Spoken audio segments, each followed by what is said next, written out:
panindig balahibo ang ganitong kwento.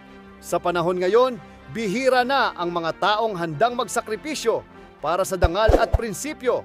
Isipin mo, sa halip na sumuko, pinili pa rin niyang ipaglaban ang pangarap kahit may kapalit na panganib.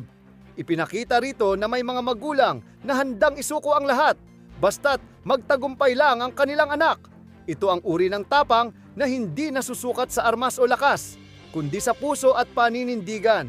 Sa bawat sulok ng lipunan, may mga tahimik na bayani, mga ordinaryong tao na gumagawa ng di pangkaraniwang sakripisyo. Sana'y magsilbi itong inspirasyon sa atin. Huwag tayong matakot, ipaglaban ang tama at patuloy tayong manindigan sa gitna ng pagsubok. Dahil ang tunay na tagumpay ay hindi sa ginto o posisyon, kunis sa dangal at katapatan sa layunin. Habang ako'y nag-aaral sa PMA, yung aking tatay ay nilapitan ng mga NPA. At siya ay hinimok na ako ay pahintuin sa PMA para sumali sa NPA. Hindi sumunod ang aking tatay sa kagustuhan ng NPA. Instead, nagpadala sa akin ng telegrama yung aking tatay. From Batu, Santa Cruz, Davao del Sur, telegrama. Nakarating sa PMA, Port del Pilar, Baguio City. Ang laman ng kanyang telegrama ay nakasaad doon, huwag kang mag-resign sa PMA. Bahala na kung ako'y patayin ng NPA kasi ikaw lang ang pag-asa ng iyong mga kapatid na makapag-aral. So hindi ako nag-resign, nagalit ang NPA, hinanting ang aking tatay. Nung araw na patayin na sana ang aking tatay ng mga NPA, napansin ng aking kapatid na babae na 12 years old, na palapit na yung mga armado sa aking tatay. Habang ang aking tatay ay nagmamaniho ng tricycle, papunta sa amin, mag-parking, palapit na yung mga NPA para tirahin na siya, naglupasay yung aking kapatid na babae dahil alam niya na may mangyari sa tatay namin. Napansin ng tatay ko, kaya sumibat ang aking tatay.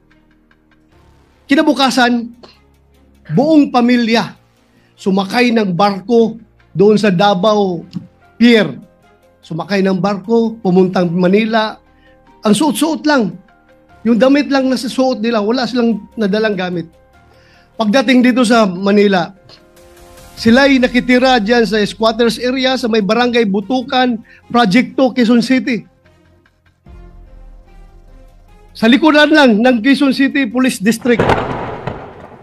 Pagkatapos, kami lumipat na doon sa squatters area pa rin, sa may Batasan, Quezon City.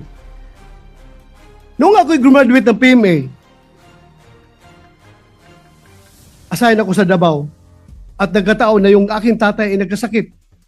Nung siya nanghihina na, ang pakiusap niya, Dong, pwede ba akong makauwi ng Davao kasi gusto kong lumanghap ng preskong hangin sa Mount Apo at kumain ng kinilaw na isda at uminom ng tuba.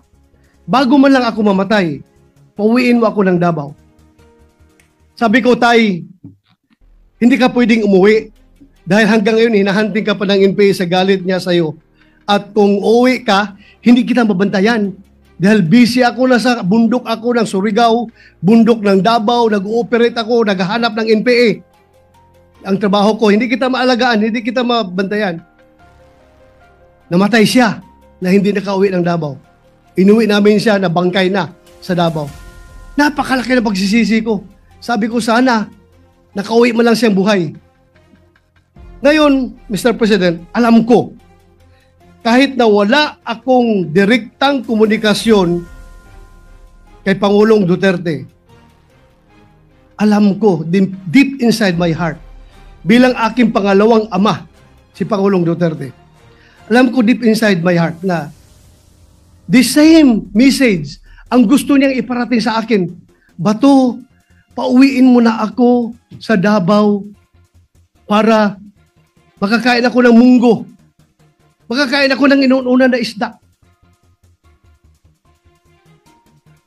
Kaya, pag aking pakiusap ngayon sa ating mga kasamahan sa bulwagang ito, na sana, hindi pa huli ang lahat, hindi pa huli ang lahat na sana tayo magkakaisa. Kung mabigat man sa kalooban ninyo, ako'y nakikiusap na sana isang tabi muna natin ang politika at ating paghariin sa ating puso ang ating pagiging Pilipino, na kung saan nakaukit sa ating kultura at sa ating tradisyon ang pagmamahal, pagrespeto, pag-aruga sa mga matatanda, sa may mga sakit, at sa mga mahihina. Yan po ngayon si Pangulong Duterte. He is old, he is sick, and he is very weak. Very weak na hindi na siya makatayo. Hirap na siya makatayo ngayon. Kaya ako pinakiusap sa inyo na sana bago huli ang lahat. Alam ko suntok sa buwan itong ating pinapasa na resolution, Mr. President. ICC is beyond our control. Pero at least nakikiusap man lang tayo. Bago man lang pumanaw si Pangulong Duterte, bago man lang siya mamatay, sana maramdaman niya na somehow merong isang sangay o isang sanga ng gobyerno, partikular ang Senado, na nag-iisip na siya ay sana makauwi at mailagay sa house arrest. Yun lang po aking pakiusap, Ginoong Pangulo. Sana suportahan natin ang resolusyon na ito. Maraming salamat at magandang hapon sa ating lahat. As a person, as a Christian, as a Filipino, as a senator of this republic, I remember, Mr. President, na pinag-uusapan kasi yung smuggling ng bigas at nandito po si then Mayor Duterte. In fact, dun muna siya naghintay sa kwarto ni Senator Pia.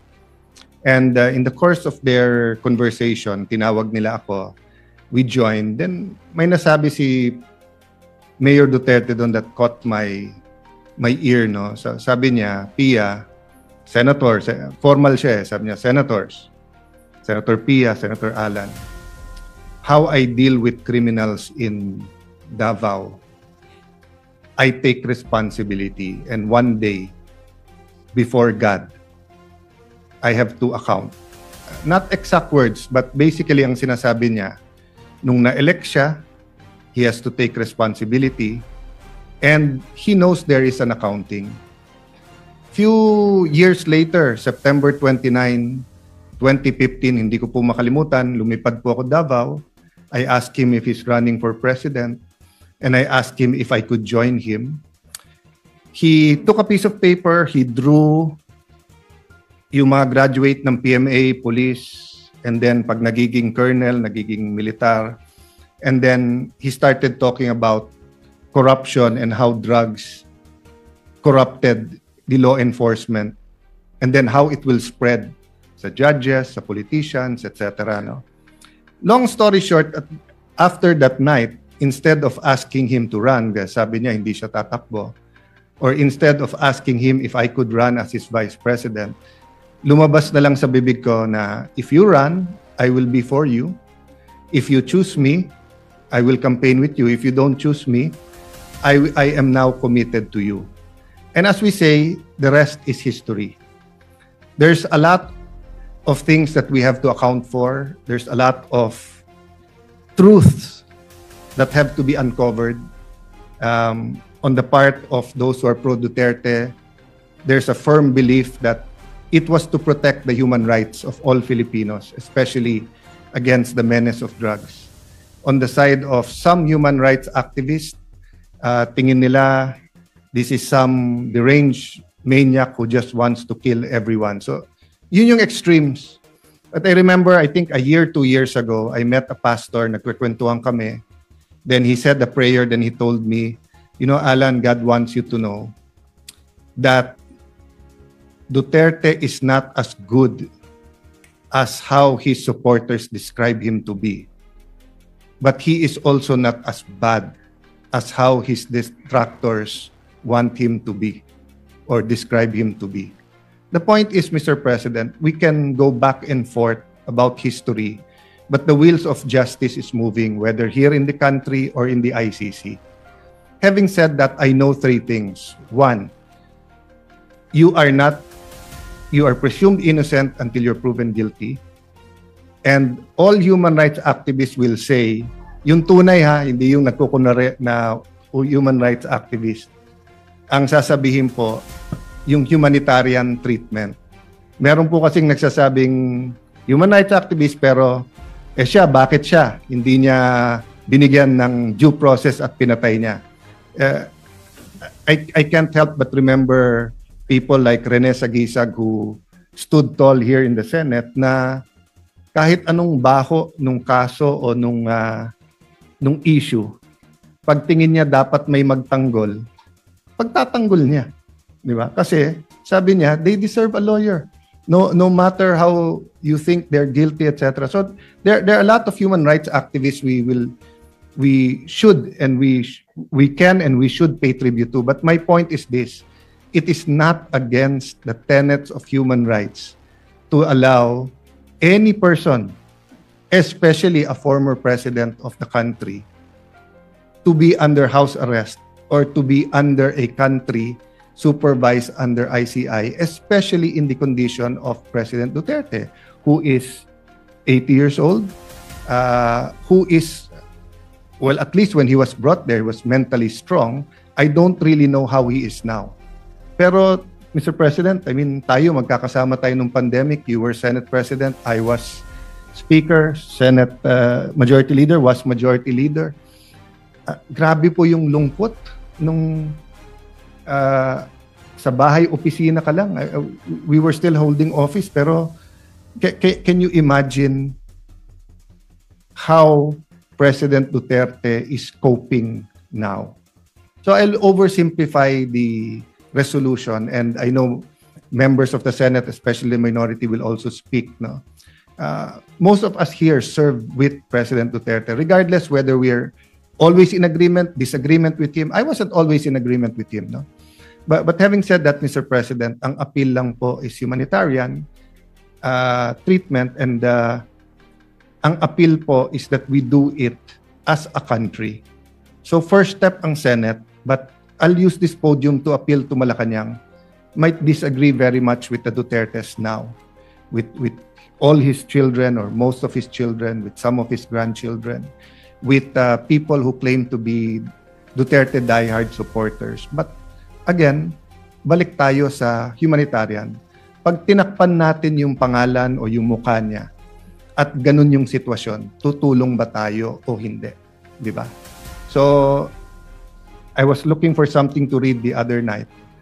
Nabuksan ko po yung isang libro saying, hindi bago nung sinabi ng Panginoon Jesucristo, love your enemies, pray for them, pray for people who prosecute you. Sabi sa Leviticus pa lang, nandun na yon.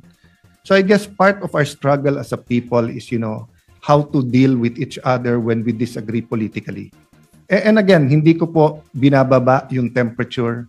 Human rights is important. All these issues should be threshed out, and it will be threshed out in the ICC. Di ba? May ICI ka na dito, may ICC ka doon. So, but one thing we don't want to do, is to see the former president suffer as if it is a punishment when he has not been convicted. So, Mr. President, this is not only for him, but it is for us as a nation. I cannot imagine what the country will do if something, I don't want to say it, but if something happens with him in the detention center at wala man tayong ginawa. So I'd like to thank you, Mr. President, the Majority Leader. I'd like to thank our colleagues that we took this up today, but I'd like to appeal to the palace na pag-aralan din nila. Just on that humanitarian. Huwag nyo nang pansinin lahat ng tumitira o nagsasabi sa inyo o sa politika. Ang punto dito, he's a citizen of our country. He's 80 years old. He needs medical attention. He needs his family. He needs people to talk to. So thank you for this opportunity, Mr. President, and may I defer naman to the Majority Leader who will also sponsor this measure. Thank you, Mr. President. Majority Leader. Thank you, Mr. President. May I be allowed to just co-sponsor the measure? If I may. Proceed. Thank you, Mr. President. Mr. President, yung akin dito hindi politika. Hindi na politika po. Whether I'm administration or on the other side, I'm for the country, you know that. I'm for the Senate. I believe in the Senate. And I believe the leaders of the Senate, the leadership of the Senate, and of course the leaders of our country. We want our country to move forward. But out of humanitarian concerns, I have a father, Mr. President, who's 85 years old. He might be listening right now, as a matter of fact. And as 85 years old, he has to be assisted. Because once you're over 80 years old, po, your balance, you have a problem with your balance. I see that with my father and my mother that has to be assisted. She's 82. Mr. President, yung tatay ko may medyo hindi na early stage dementia kasi minsan nakakalimot na rin siya sa mga anak niya. At talagang pag ganun ang stage, pati gamot nakakalimutan niya. So imagine you have a leader, former leader of the president, on isolation in that area na not assisted, talagang madideteriorate yung tao, Mr. President. We accord in the Philippine law accords persons of or detainees, persons deprived of liberty, a chance to see their family, a chance to even get visitors from not just family members but also other members of their circle. I remember also former President Joseph Estrada was given hospital arrest, and he was also given he was accorded certain liberties even when he was arrested. Former President Gloria Macapagal Arroyo also was given hospital arrest and given certain liberties also while arrested. Ako, hindi na po ito politika. Huwag nyo nang isipin, DDS o Marcos or kabila. Hindi po. Ito po, I'm speaking as a son who has a father that has the same illnesses that the president is feeling right now. So mine is more an humanitarian, compassionate request. That's why we toned down the resolution, Mr. President. Ginawa ko na lang po one-page resolution, just showing in view of his age and deteriorating health, asking the ICC, we're just appealing to the ICC to allow it within the rules. It's allowed within the rules. As a matter of fact, there has been instances in the past that they granted this kind of privilege to persons with deprived of liberty. So yun lamang po, Mr. President. I don't want to belate the point any further. Hindi po to politika, hindi dahil ganito ganyan. Walang political color to. It's just for humanitarian reasons, Mr. President. I know some of the families who are victims who would probably be angry at me, and I understand that. Pero yung akin siguro, if the position was done on anybody, sabi nga ni Senator Alan, may it be anyone, as a Filipino citizen, deprived of liberty abroad, we always grant help that we can. As a matter of fact, many death row inmates who've done karumal-dumal na krimen sa ibang bansa na Pilipino ay binibigyan po natin ng legal assistance, and also we try to push for their clemency. As a matter of fact, marami pong binigyan ng clemency in Middle East countries requested by the President. So yun lamang po, Mr. President, and maraming salamat sa ating mga kapatid na nakikinig po sa akin na yun. Mr. President, Majority Leader. may we recognize Senator Christopher Bongo. Senator Christopher Bongo is recognized. Mr. President, I rise to appeal to our colleagues to support measures urging the government to advocate before the International Criminal Court for the interim release of former President Rodrigo Duterte, or just place the former president under house arrest. Mr. President, I believe that there comes a time when the measure of a nation is not in the strength of its laws, but in the depth of its compassion. Ang tunay na malasakit, simpatya, at kalinga natin sa isa't isa ay ang totoong sukat ng ating makatarungan at makataong lipunan. Pilipino rin po si Tatay Digong. Last Saturday, nagpalabas po ng official statement si Vice President Sara Duterte hinggil sa insidente kung saan nadatnan ng mga personnel ng ICC detention facility si Tatay Digong na walang malay. Kinumpirma rin po ito ng kanyang abogado. Kinakailangang dalhin si Tatay Digong. At dyan nagtatapos ang usapan natin ngayon. Kung may gusto kang idagdag o reaksyon, i-comment mo lang sa baba. Boses mo'y mahalaga. Huwag kalimutang i-like, share, at subscribe para sama-sama nating palakasin ang tinig ng bayan. Hanggang sa susunod Tandaan, ang may alam, may laban! Awesome!